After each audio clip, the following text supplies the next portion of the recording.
राधे कृष्ण आप सभी को। कार्तिक मास महात्म्य अध्याय 17।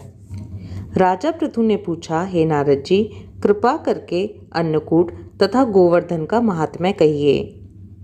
तब नारद जी कहने लगे, कार्तिक सुदी एकम को गोवर्धन का पूजन करना चाहिए। उस समय गौओं तथा बैलों को आभूषणों से सजाना चाहिए। उस दिन उनसे सवारी का काम नहीं लेना चाहिए तथा गायों को दोहना भी नहीं चाहिए। गोबर से गोवर्धन बनाना चाहिए और अन्नकूट बनाना चाहिए।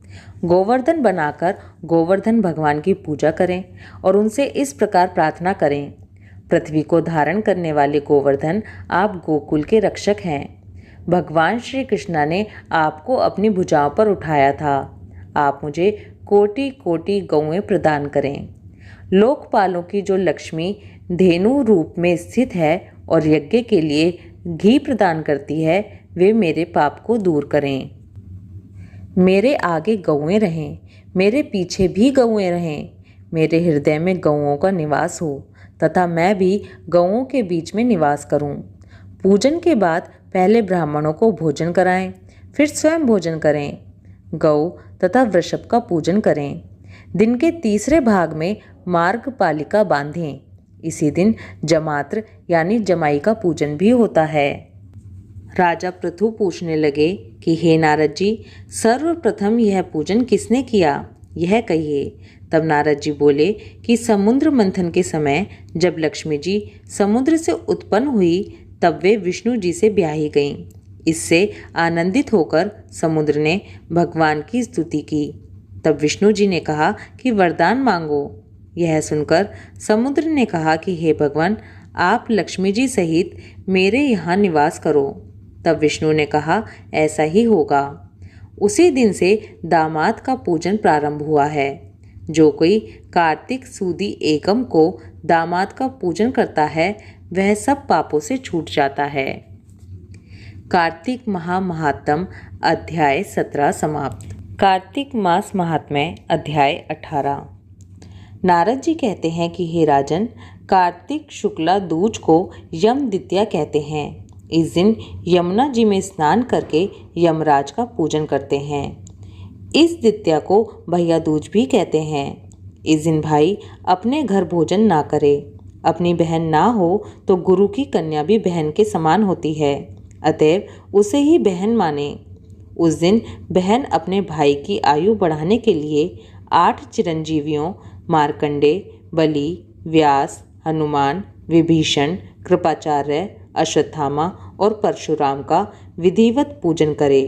फिर भाई को बुलाकर पहले उसके तिलक लगाए और फिर यह कहे कि सूर्य, चंद्रमा, पृथ्वी, समुद्र, वेद, पुराण, तप, सत्य, ब्रह्मा, विष्णु, महेश, देवता, मुनि तथा धर्म, ये सब मेरे भाई की रक्षा करें तथा जब तक पृथ्वी सूर्य आदि स्थित है, तब तक मेरे भाई की संतति चले।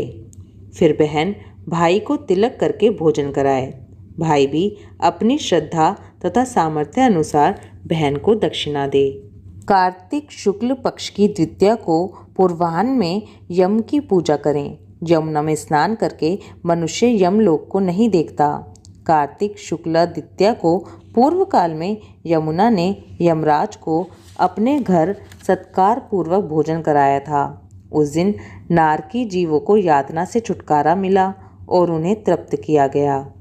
वे पाप मुक्त होकर सब बंधनों से छुटकारा पा गए और सबके सब यहाँ अपनी इच्छा के अनुसार संतोषपूर्वक रहे। उन सब ने मिलकर एक महान उत्सव मनाया जो यमलोक के राज्य को सुख पहुँचाने वाला था। इसलिए यह तिथि तीनों लोकों में यम द्वितीया के नाम से विख्यात हुई। अतः विद्वान पुरुषों को उस दिन अपने घर भोजन नहीं करना चाहिए। वे बहन के घर जाकर उसी के हाथ से मिले हुए अन्न को, जो पुष्टिवर्धक है, स्नेहपूर्वक भोजन करें तथा जितनी बहन हो उन सबको पूजा और सत्कार के साथ विधि पूर्वक सुवर्ण, आभूषण एवं वस्त्र दें। सगी बहन के हाथ का अन्न भोजन करना उत्तम माना गया है। उसके अभाव में किसी भी बहन के हाथ का अन्न भोजन करना चाहिए। वह बल को बढ़ाने वाला है। जो लोग उस दिन सुवासिनी बहनों को वस्त्र दान आदि से संतुष्ट करते हैं, उन्हें 1 साल तक कलह एवं शत्रु के भय का सामना नहीं करना पड़ता। यह प्रसंग धन, यश, आयु, धर्म, काम एवं अर्थ की सिद्धि करने वाला है। इसके बाद राजा पृथु कहते हैं कि हे नारद जी, सब क्षेत्रों में उत्तम क्षेत्र कौन सा है? नारद जी कहने लगे, हे राजन, सब क्षेत्रों से उत्तम गंगा तथा यमुना का संगम है, जिसमें स्नान आदि करने की ब्रह्मा आदि देवता भी इच्छा करते हैं। गंगा के स्मरण मात्र से मनुष्य के अनेक पाप नष्ट हो जाते हैं तथा गंगा जी में स्नान करने से मनुष्य के पाप नाश होकर कई कुल परम पद को प्राप्त होते हैं। गंगा स्नान की अभिलाषा करने से मनुष्य अनेक जन्म के पापों से मुक्त हो जाता है। यह समस्त संसार माया रूप बंधन में बंधा हुआ है, मगर गंगा इस माया रूपी बंधन को काटने वाली है। गोदावरी, कृष्णा, रेवा, अमरावती, तुंगभद्रा, कावेरी, यमुना, बाहुदा, चैत्रवती, ताम्रपर्णी, सरयू आदि सब तीर्थ गंगा में स्थित हैं। काशी क्षेत्र भी सब क्षेत्रों में उत्तम है, जहाँ देवता वास करते हैं। वह मनुष्य धन्य है जो अपने कानों से काशी क्षेत्र की कथा सुनता है। जो काशी जी का सेवन करते हैं वे जीवन मुक्त हो जाते हैं। यदि प्रातःकाल के समय कोई काशी क्षेत्र का स्मरण करता है तो वह भी मोक्ष को प्राप्त हो जाता है। कार्तिक मास महात्म्य अध्याय 18 समाप्त। ओम नमो भगवते वासुदेवाय। राधे कृष्णा।